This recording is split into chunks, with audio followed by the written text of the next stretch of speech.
ปกติก็จะเวลาเราเริ่มแล่นเราแรกๆเราก็แล่นเพื่อสุขภาพเนาะแต่หลังโดยๆมาก็จะมีบางคนจำนวนที่ค่อนข้างหลายเราเริ่มเข้ามาแล่นแล้วเรามีความคาดหวังว่าเราอยากเพิ่มความไหวให้กับ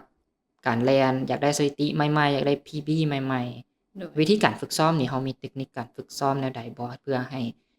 เขาเจ้าไปฮอดจุดเป้าหมายนั้นโดย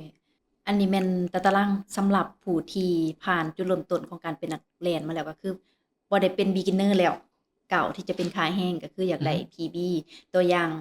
ที่เฮาเว้ากันก็คือซับ1ชั่วโมงต่อ10กิโลเนาะซับ50ซับ40ก็ว่ากันไปซับ40นี่ก็ค่อนข้างแบบขาแห้งแล้วล่ะ แม่นตัวนี้คันเฮาอยากได้เวลาที่มัน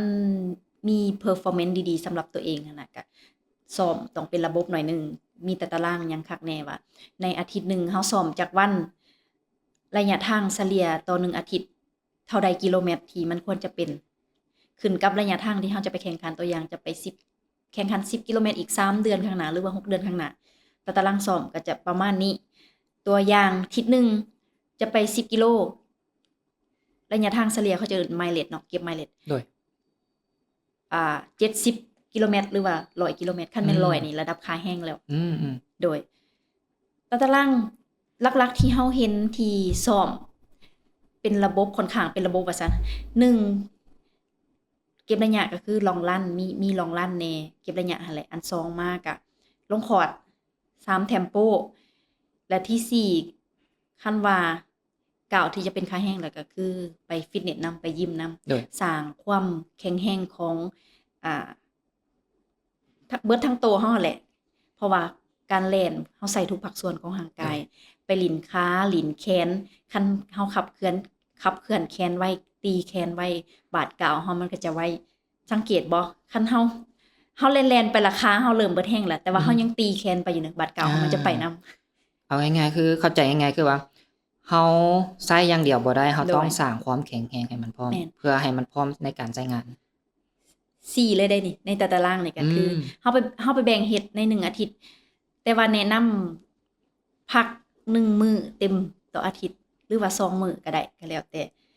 ให้มันมีทั้งแล่นเก็บระยะก็คือเฮาที่เฮาร่วมกันแม่น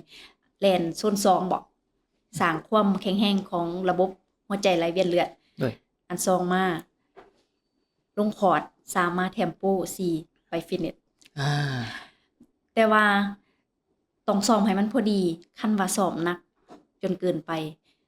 เราอาจจะกอบก็มีอืสังเกตร่างมๆๆกายตัวเองนำอันนี้สำหรับอืมตารางฝึกซ้อมแล้วก็ความเข้มข้นต่างกันกับแม่นแต่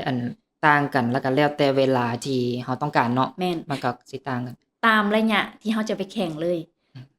อันนี้10สำหรับ10กิโล21กิโลก็จะต่างออกไป42กิโลก็จะต่างออกไปอาระยะทางสะสมจะเพิ่มขึ้นตามกิโลเมตรที่เราจะไปแข่งตัวอย่าง10กิโลอาทิตย์หนึ่ง100กิโลเมตรเนาะแต่เราเก็บได้ Half อาจจะเป็น120หรือ130อันนี้เป็นตัวอย่างซื่อๆเด้อบางเทื่อมันอาจจะหลายเกินไปอืมมาราธอน150หรือว่า170กิโลเมตรต่อ1อาทิตย์ๆอาๆอันนี้เป็นตัวอย่างเนาะแม่นเรือนั้นก็แม่นมันต้องเบสตามเวลาที่เราอยากได้พร้อมแม่นว่าเราอยากได้เวลาเท่าใดในการแล่น1ครั้งระยะทางรวมนี่ก็รวมทุกอย่างเลยนับแต่เฮาลงคอร์ส Tempo Easy หยังต่างๆรวมทุกอย่างโดย อาจจะซ้อมมื้อละคาบหรือว่ามื้อละ2คาบก็ได้แล้วแต่เฮาถนัดแล้วก็เวลาที่เฮามันสะดวกด้วยอืมอันนี้น่าสนใจเลยเราเว้าเรื่องระยะแต่ละระยะเนาะบัดนี้อยากรู้ตื่มว่าเราจะแบ่งเปอร์เซ็นต์แนวใดคือยกตัวอย่างเช่นเราซ้อมสำหรับ5กิโลนี่มันแบ่งเปอร์เซ็นต์แนวใดในการนำใช้ฝึกซ้อมเพราะว่าจากที่รถแก้วเว้ามาเนาะการฝึกซ้อมมันจะโดยมีความแตกต่างก็คือมันจะมีทั้งซ้อมแล่นช้าซ้อมแล่นไวซ้อมแล่นทนแม่น ซ้อมแล่นยาวสินะสร้างความแข็งแรงสำหรับนักแล่นระยะไกลเฮาส่วนหลายที่เห็นซ้อมแม้แต่นักแล่นระดับท็อปๆของโลกน่ะเขาเจ้าแล่นช้าว่าซั่นซะแล่นช้าแล่นโซน2นี่น่ะกวมเอาประมาณ70-80%พู้นเดะอืมไวก็มีแต่ว่ามีน้อยมีแต่20หรือว่า15%ก็ยังมีที่เหลือล่ะแม่นไปเก็บระยะแล้วก็ไปสร้างความทนทานของระบบหัวใจ เพราะว่าเฮาไปแล่นมาราธอนบ่หรือว่าฮาล์ฟหรือว่า10โลแม่นระบบความทนเหงื่อแล้วก็บวกไวพร้อมอืมแม่นแล้วถ้าว่าซ้อมสำหรับ5กิโลเนี่ยเขาเจ้ามีการนำใช้ต่างกันบ่การฝึกซ้อม 5กิโลนี่ยังเป็นระยะกลางไกลอยู่ใกล้เคียงกันต่างแต่ว่าลดระยะสะสมลงมาจากที่ว่าเฮาว่าเมื่อกี้10กิโลตัวอย่าง100กิโลเมตรต่อ1อาทิตย์ระยะสะสมเนาะอาจจะยับมา50กิโลเมตรต่ออาทิตย์ แล้วเฮาเฉลี่ยเปอร์เซ็นต์เท่าใดเฉลี่ยของ5กิโลเมตรนี่ซ้อมแล่นช้าเนาะซ้อมแล่นช้าประมาณ65หรือ70ที่เหลือนั่นแล่นไวเฮาเน้นลงคอร์ดระยะ400นี่นะหลายๆ1,000เมตร400แต่ว่าปกติเฮาแล่นเฮาซ้อมไปฮาล์ฟตัวอย่าง400เฮาแล่นเพจ3-40แต่ว่าคันเฮาซ้อมมาแข่ง5กิโลเมตรอาจจะแล่น30หรือ35พี่ได้ลงมาอีกก แม่ ด น เวลาลง โหลด มา เว อีก ลาลงมา โอ้ ไวต่างกันบ่ ต่างกันชัดเจนเลย ขาแห้งเขาเจ้าแล่นระดับอาเซียนเฮานี่บางกิโลเพจ2ก็ยังมี เห็น